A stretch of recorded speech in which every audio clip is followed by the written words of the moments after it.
Okay, I was an impatient monkey and stripped the slide and did some profiling of the compensator. So let's take a look. The Glock slides are super easy to strip down. You pop the cap off the back. You take the firing pin and spring assembly out. The ejector spring comes out right out of the back. The ejector and the safety. It's just quick and easy. The sight also same thing. There's a little bolt. I think it's 5mm. I don't know. There's tools to take it off. And then I'm going to be sandblasting this real soon. So I have put some silicone caps in the places that are open. I'll put one in here before I get started, just to keep the predominance of the sand from staying out of there. Now, the one thing I don't take out of the slide is the liner of the liner in where the firing pin goes, because that's press fit. With the Cerakoting, you cure it out at 250 to 300 degrees depending on the material, and the temperature expansion coefficients are different with the metal and the liners. And a number of times I've had the liners actually fall out as it's cooling down after the curing. But you can install those right back in, and there's no problem. So I'm going to strip this down one last time and get some sandblasting done with it, and go from there. Then I will strip the frame, and then I will tape off the frame, and then I'll get we'll do a ultrasonic cleaning of it with Simple Green, and then we'll do an acetone soak to make sure all the oils are off, and then we'll bake that and cure it out, and then we'll be ready to Cerakote. So I'll come back sometime in the process and give an update.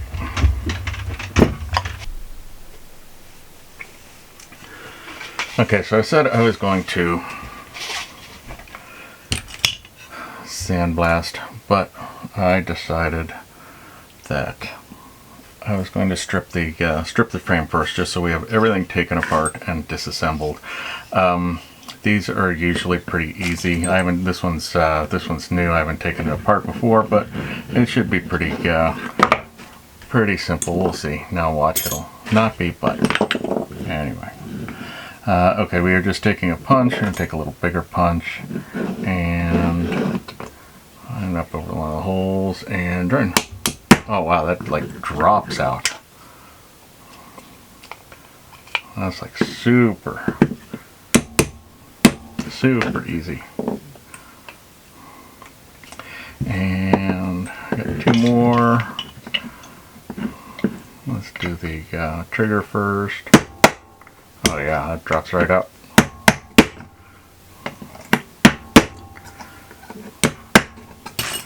Okay. See what we got here. Make sure the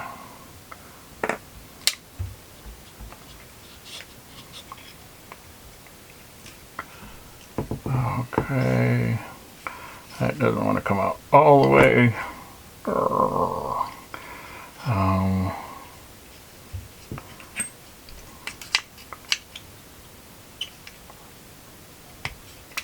Doesn't matter what it wants. It'll listen. Maybe. After it defies me. There we go. Alright, all of the pins are out. Let's put everything in this bin. Most of this should just pull and drop out. I'll make sure we don't lose the retainer, and the locking block's a little tight, so Grab a little pick, a little up. Nope, needs more than a little up. Needs more than a little up.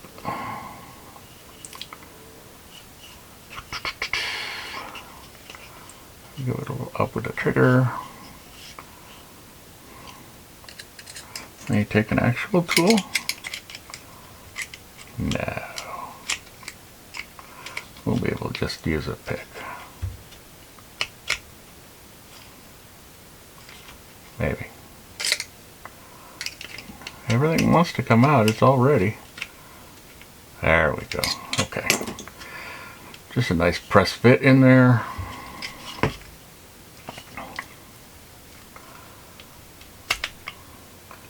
Locking blocks there.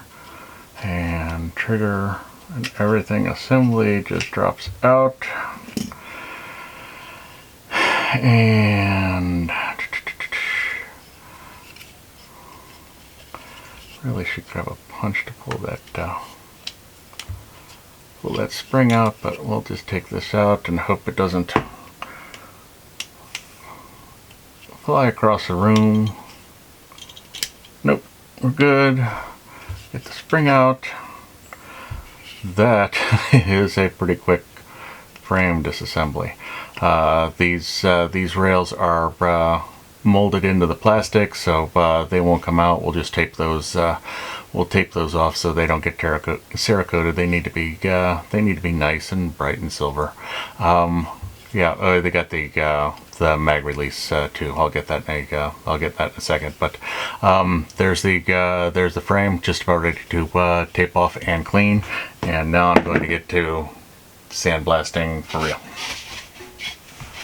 real. Strip the frame and was going to sandblast the slide and compensator, and I did that. But before I did that, looking at the way the slide made it up with the frame had an angle across the front on both sides. So I profiled the sides of the slide to match, so that it looks like it is. When it's done, it'll look like it was designed that way instead of being just random pieces put together. Also, with the compensator, I did the same thing there. The compensator, when you saw it last, had a slight bumped section in the top that protruded above the barrel. I have taken that down. I've also added some reliefs right where the compensator meets the barrel to match the angles at the front of the slide, and also added a couple angles in this slide frame area that I talked about before, just so that when it all is put together and it's all one color, it's going to look like it was designed that way and not just thrown together. I think it's going to look really good. The sandblasting came out well. Everything's good, ready to go. We got some plastic or silicone caps in to keep the majority of the grunge out. We'll take those out for the next step, which is a acetone bath to get all of the oil residue off and get it a good surface to accept the Cerakote. So that's going to be next for these parts.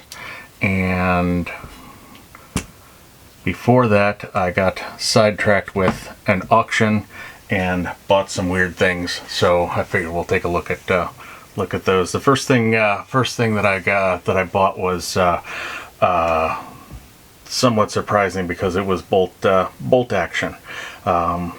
Bolt action rifles aren't too uncommon. They're kind of a standard, but bolt action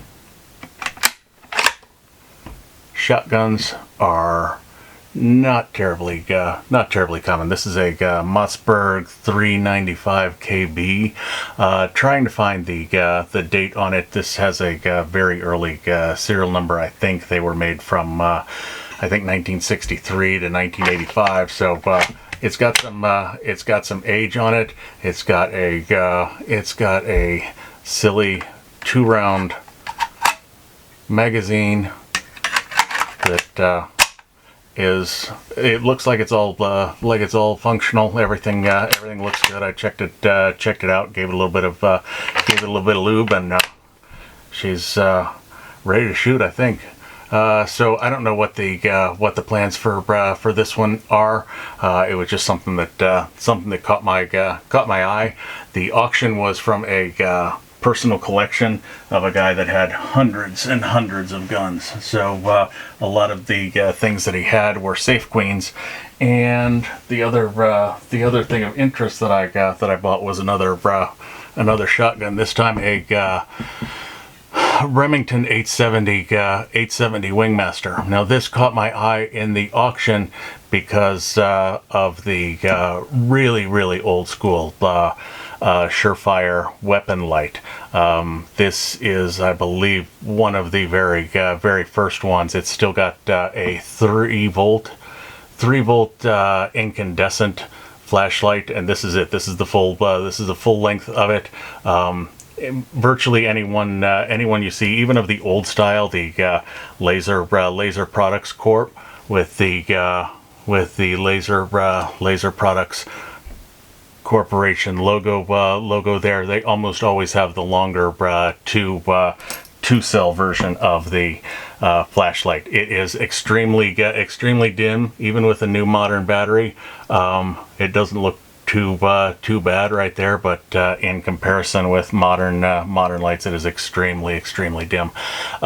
So this was a bit of a onion to peel back. I was first thinking that I'd get my money out of the gun just with the forend, just taking the forend off and selling it. But then I got to looking, and there's a date code on the barrel that the month and date letters are PE, and P I think stands for June, which doesn't really matter, and E, the newest E that I could make match was 1984, which kind of matched with the weapon light. It's still a little early for the weapon light, and the Pachmeyer pistol grip on it also definitely has some age, showing that it was made in Los Angeles, which was Pachmeyer's old manufacturing site. So I started to look to see what I could find out about the age and history of this gun.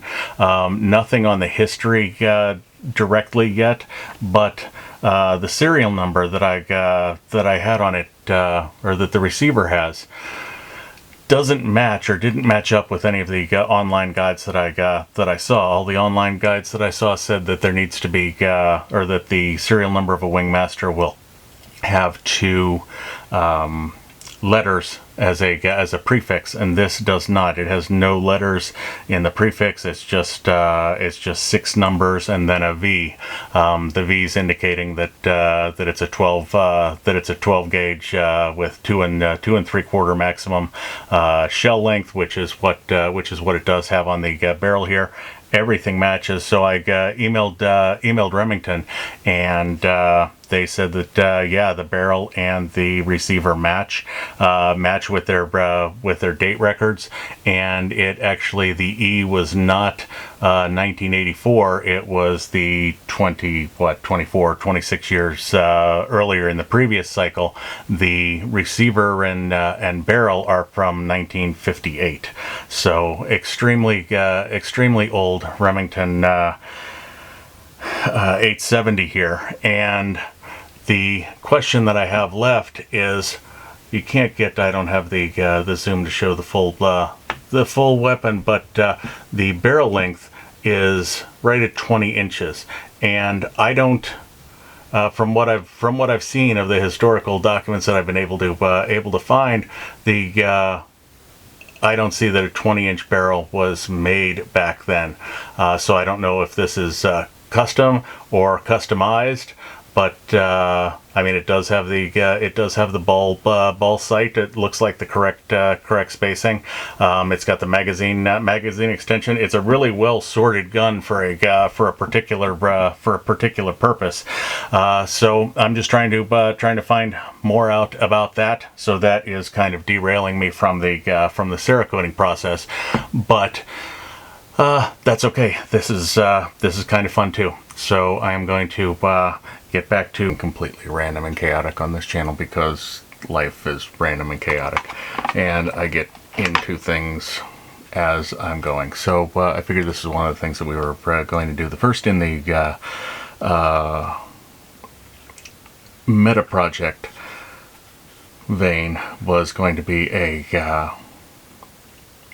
HiPoint C9, and we're going to doll it up and make it pretty and finished and nice. And I was going to do that after yesterday's project of getting the slide and compensator, everything ready to Cerakote. But why do we have to do it linearly? We can do them both simultaneously or something like that. So I put a pick rail on the HiPoint, because why not, and put a red dot on and used a bore sighter to get it lined in and sighted in, at least on the bench. And then I started looking, and as I pointed out before, the factory did some polishing on the mold lines here, and I've actually done some since then, so it's not exactly the same, but I found myself starting to clean up this area here, and thought, wait a second, that was supposed to be project material, and thought, well, why don't we just go ahead and start with that. So I'm just going to do some of that. I've got a file here. It is a Heller 0, so as aggressive as needle files get, because we've got some stuff to take off here. But as we look, the lines are pretty evident here in the grip area. You definitely you see them, you feel them, and I'm just going to start taking them out. So that's what we're gonna do. I'm probably going to fast forward this, because this is entirely boring and takes a long time, and that's kind of like life too. So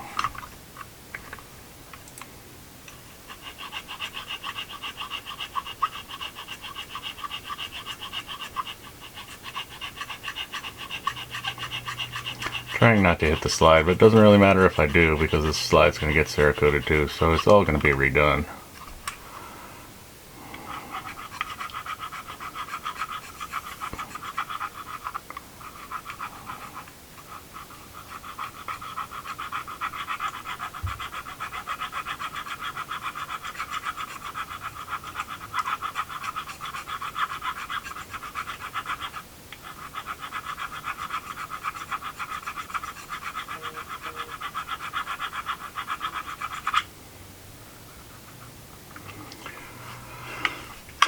Starting to make a difference. I'm going to set it on the bench here, so you get a little less deflection of it bouncing around in the air, a little bit more control on the material we're taking off.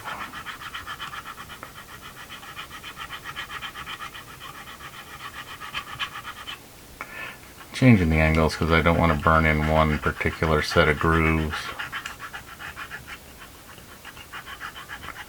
Probably should have taken the slide off, but oh well.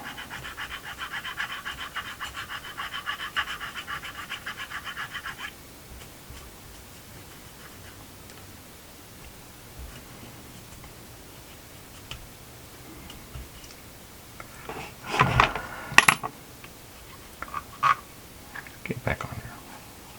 You stay.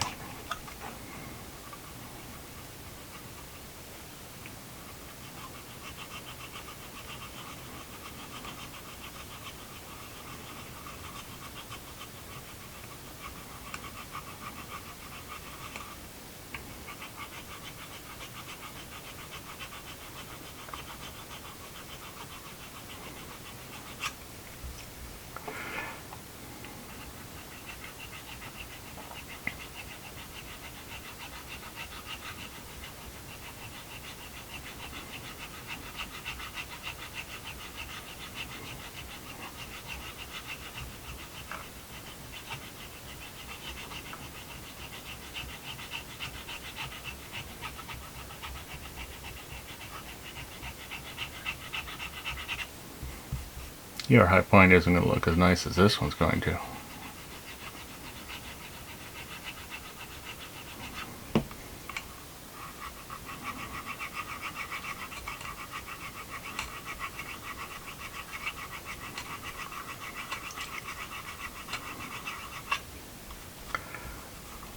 Bump the slide a couple times. You got a little mark there, and again, doesn't matter. We're going to be Cerakoting it.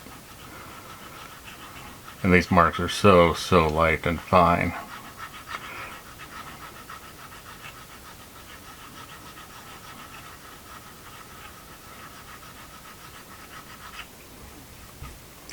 I'm going to buff this out a little bit and see what it looks like.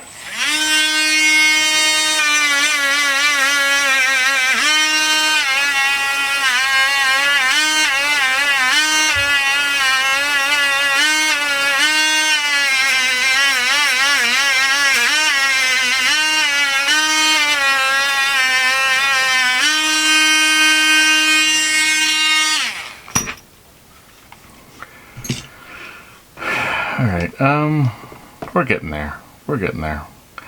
A little bit more on a couple areas here. Right at the top, then there's a gap where it's smooth, and right in the middle bottom.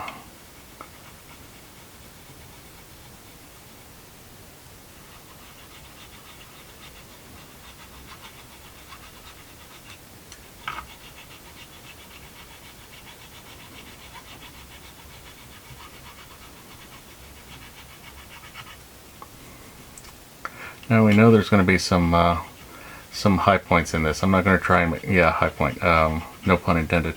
There's going to be some high points in the molds here. We're not going to try and make their molds, their molding perfect. We're just going for the. We're going to try and make what is here as good as it can be. But there will still be a little bit of a high point as we look. There'll be a little bit. I mean, it's going to be less than a thou, but a little bit high there. Just a little bit more of a bump at the top.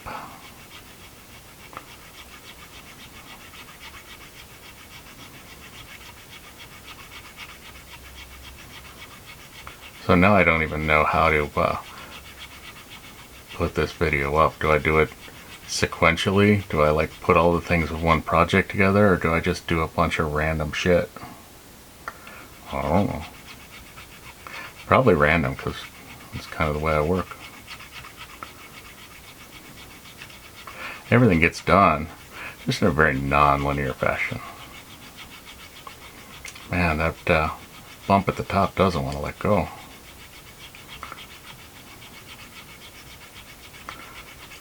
Very well, maybe getting the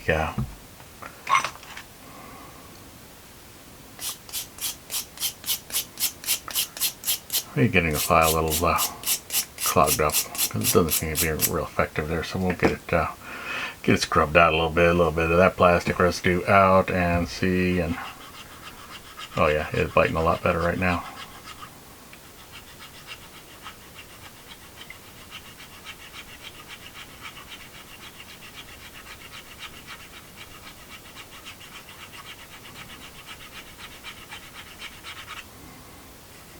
Alright, let's give it a little bit of polish and see what we do here.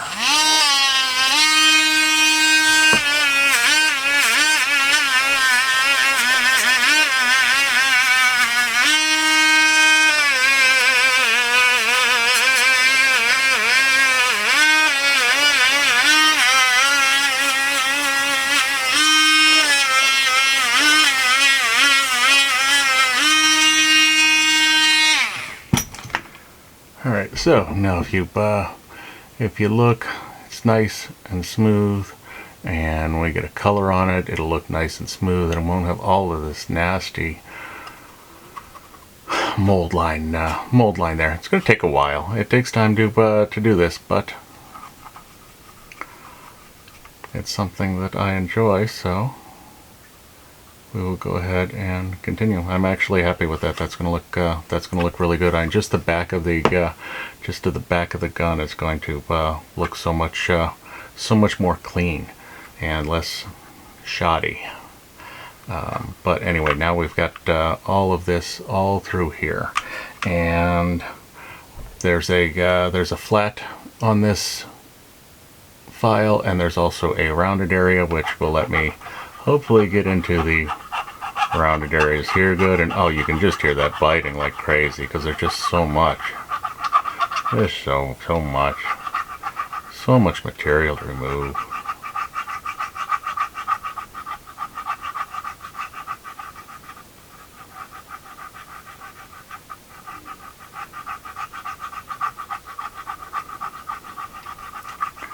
Oh, it's getting there already. Oh, you feel it?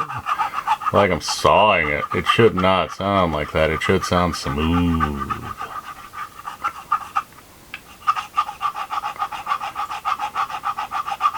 Now the serrated edges I'll do something different with. Maybe with this same file. Depends on how it fits. But we'll get in each of the serrated grooves there and take them down too. Because if you're going to do it, you might as well do it all the way.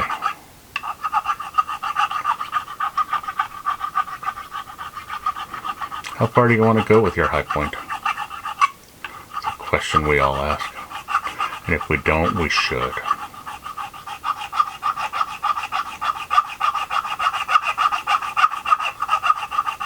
Sawing away the HiPoint.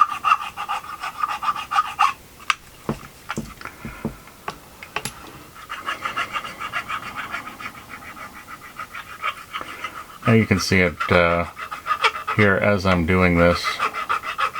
We're getting a little roughing up of the edges there. That's perfectly fine. It all comes out in the rest of the buffing and finishing process, and it also levels out. It tells you that you're leveling out this point that's slightly raised.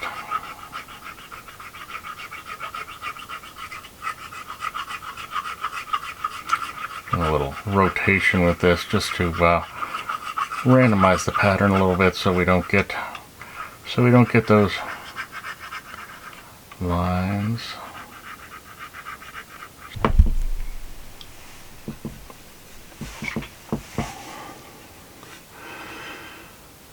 You can see as we're going, we're getting some marks on either side, and then down the middle that we're concentrating on. We're eventually going to bring that top or that middle ridge down to the same level as the rest. So there will be some sanding across, or some sand lines, some scuff lines across the edges, but again, that's fine because we're going to be buffing and polishing them all out anyway. It's plastic, it's very forgiving. It's a HiPoint, it's very forgiving.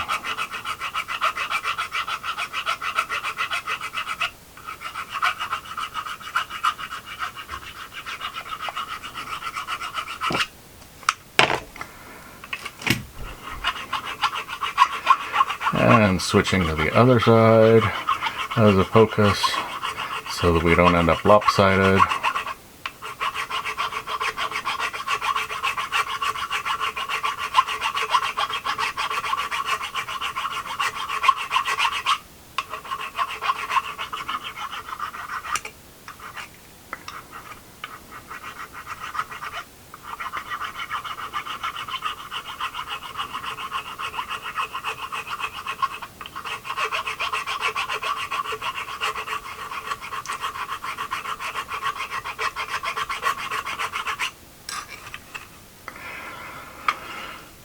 Alright, wow, this is going to take a good bit.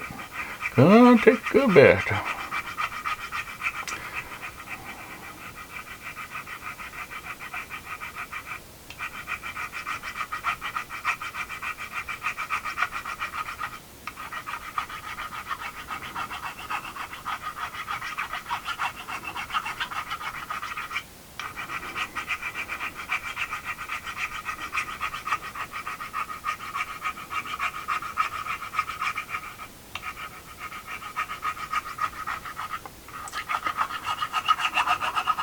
We ain't nowhere near done, but since I'm an impatient monkey, let's stick a little buff on that and see what it's looking like.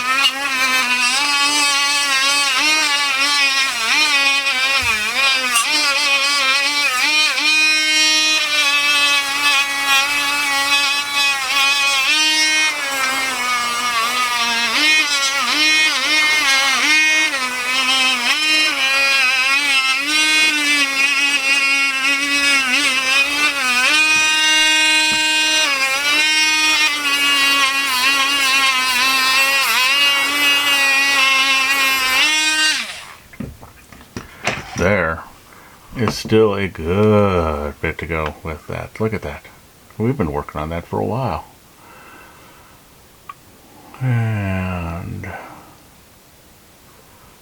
that's the way it goes. So again, let's get it on the table so that it transfers all the force to the filing parts.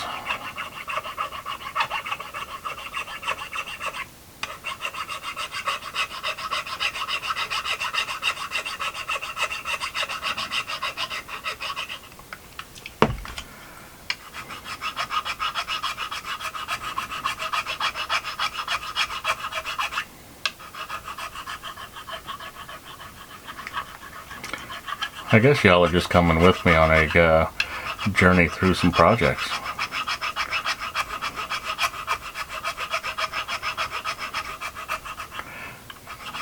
Because we'll get to them all. We just don't know which one we're going to be working on, I guess.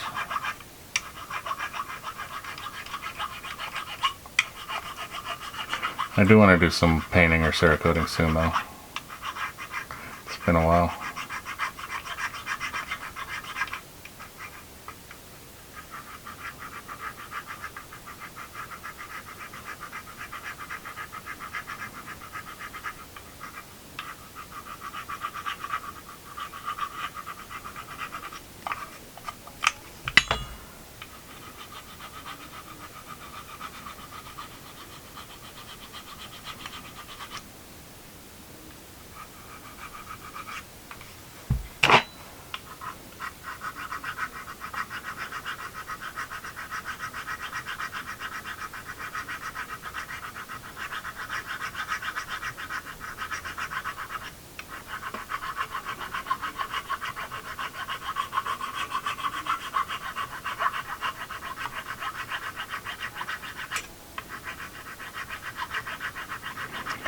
I could get more aggressive and get a more aggressive file, but this gives a lot of control.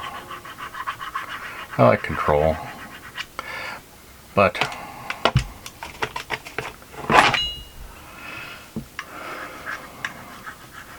this allows us to make sure we don't take too much, we don't take grooves, or we don't put in grooves that are going to be a hassle to get out later. At least that's the hope.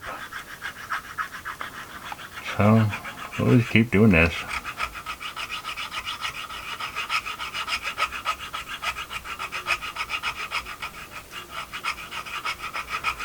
Yeah, we're going to end up flattening this pretty much because it's so unlevel.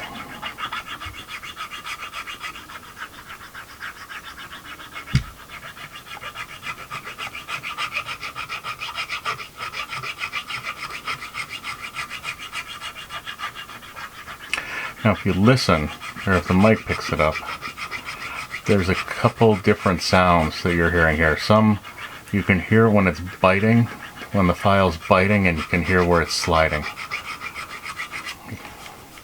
And I want to match the biting up when the contact point is on the ridge that I'm working on.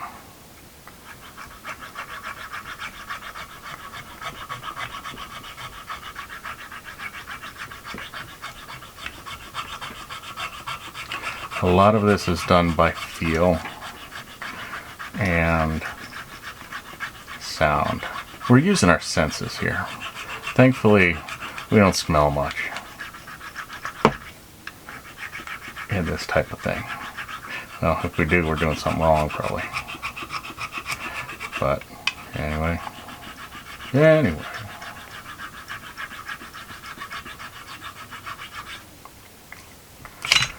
Let's switch her around.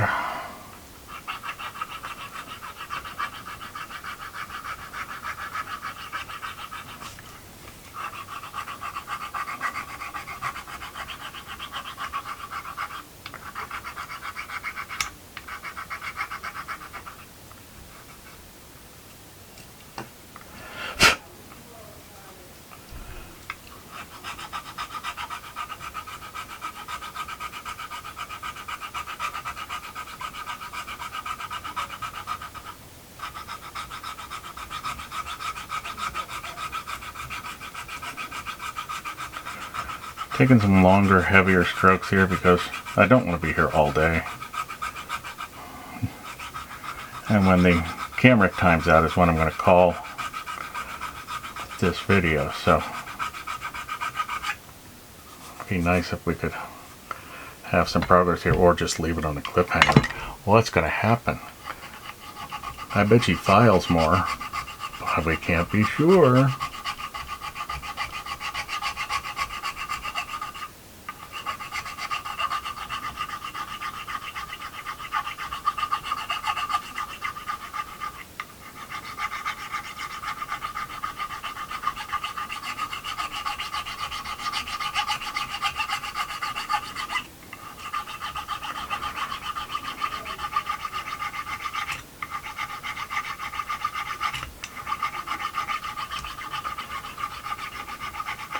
And one of the things you'll see, I just noticed underneath the gun is the CB Life bore sight. That's what I was using. Some things I spend money on to get really good equipment. Really good files are a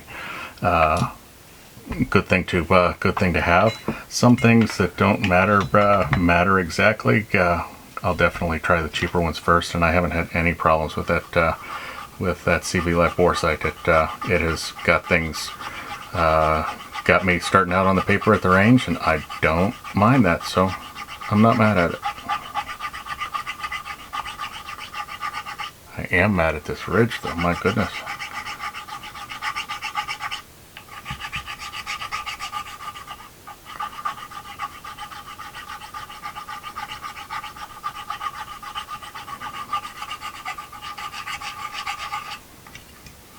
But we are definitely getting there. This middle section, right in the meat of the curve, is definitely not keeping up with the rest, though.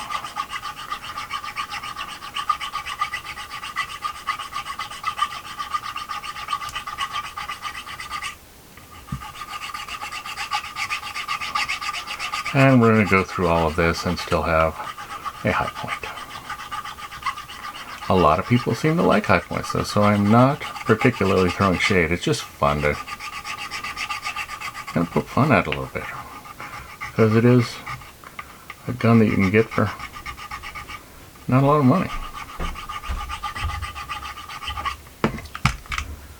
Try from the other side a little bit.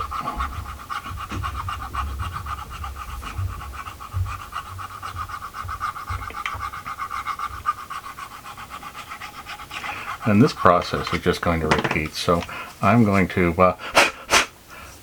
just to throw a little bit of polish on this and wrap things up with you guys.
Alright, let's see where we're at. I knew it was getting close. Actually, not too bad right now. From where we started, there's a world of difference, but we still have a good bit left to go. So I'm going to finish that off camera, and we will go from there. So so in this video we covered what? We covered the slide and the compensator, getting that ready to to Cerakote, to prep for Cerakote. We covered the Remington 870, the 1958 Remington 870 that I still don't know about that 20-inch barrel. If anybody knows when they started making 20-inch barrels or what I'm looking at, am I looking at a cut down one, a factory custom 20-inch barrel? What the heck is that? With the pre-Surefire Laser Products Corporation weapon light and the very early Peckmeyer pistol grip. What else? Did we cover anything else? Oh, we took a look at that Mossberg too. So we took a look at some things, and we will take a look at more things later. So hope you keep watching, and comments, questions, recommendations, completely open to them. So I will see you next time. Thank you.